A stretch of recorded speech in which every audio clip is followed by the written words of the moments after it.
بسم اللہ الرحمن الرحیم۔ ناظرین، آج کا دوسرا ویلاگ پیج 411 ہی چل رہا ہے۔ Vlog number 2 page 441۔ ناظرین، قرآن کریم کا ترجمہ، تشریح اور تفسیر آپ کے سامنے بیان کی جا رہی ہے۔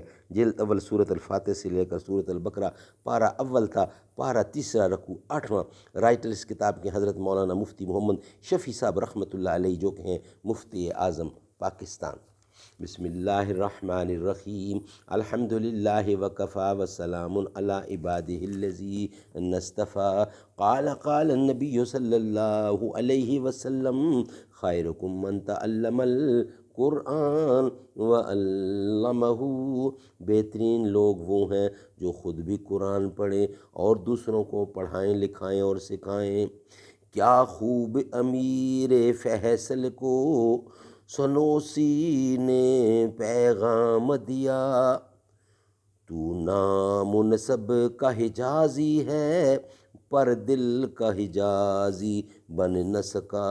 کیا خوب امیر فیصل کو سنوسی نے پیغام دیا، تو نامنسب کا حجازی ہے پر دل کا حجازی بن نہ سکا۔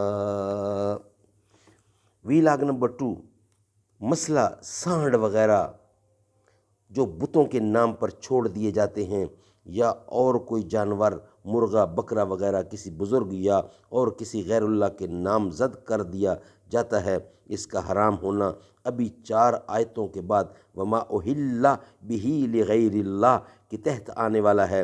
اس آیت یا ایھا الناس میں ایسے جانور کے حرام ہونے کی نفی کرنا منظور نہیں، جیسے کہ بعضوں کو شبہ ہو گیا، بلکہ مقصد اس فعل کی حرمت و ممانعت ہے کہ غیر اللہ کی تقریب کے لیے جانوروں کو چھوڑ دینا اور اس عمل کو موجب برکت و تقرب سمجھنا، اور ان جانوروں کو اپنے اوپر حرام کر لینے کا معاہدہ کر لینا، اس کو دائمی سمجھنا، یہ سب افعال ناجائز اور ان کا کرنا گناہ ہے۔ تو حاصل مطلب آیت کا یہ ہے کہ جن جانوروں کو اللہ تعالیٰ نے حلال بنایا ہے، ان کو بتوں کے نام کر کے حرام نہ بناؤ، بلکہ اپنی حالت پر چھوڑ کر کھاؤ پیو، اور اگر ایسی حرکت جہالت سے ہو جائے تو اصلاح نیت کے ساتھ تجدید ایمان اور توبہ کر کے اس حرمت کو ختم کرو، اور اسی طرح ان جانوروں کو تعظیماً حرام قرار دینا تو گناہ ہے، مگر غیر اللہ کے نام پر کر دینے سے یہ مراد اور نجس کے حکم میں ہو گیا۔ غیر اللہ کے نام پر کر دینے سے یہ مردار اور نجس کے حکم میں ہو گیا، نجاست کی وجہ سے حرمت ثابت ہو گئی۔ مسئلہ اس سے یہ بھی معلوم ہوا کہ اگر کسی شخص نے جہالت یا غفلت سے کسی جانور کو کسی غیر اللہ کے ساتھ نامزد کر کے چھوڑ دیا، تو اس کی توبہ یہی ہے کہ اپنے اس خیال حرمت سے رجوع کرے اور اس فعل سے توبہ کرے، تو پھر اس کا گوشت حلال ہو جائے گا۔ سبحان اللہ۔ ناظرین، ویلاگ نمبر 2 ہمارا کمپلیٹ ہوا۔ ویلاگ نمبر 3 کے ساتھ آپ سے ملاقات ہوگی۔ تیرا رتبہ ہے سب سے جدا فاطمہ، تو ہے شہزادی مصطفیٰ فاطمہ۔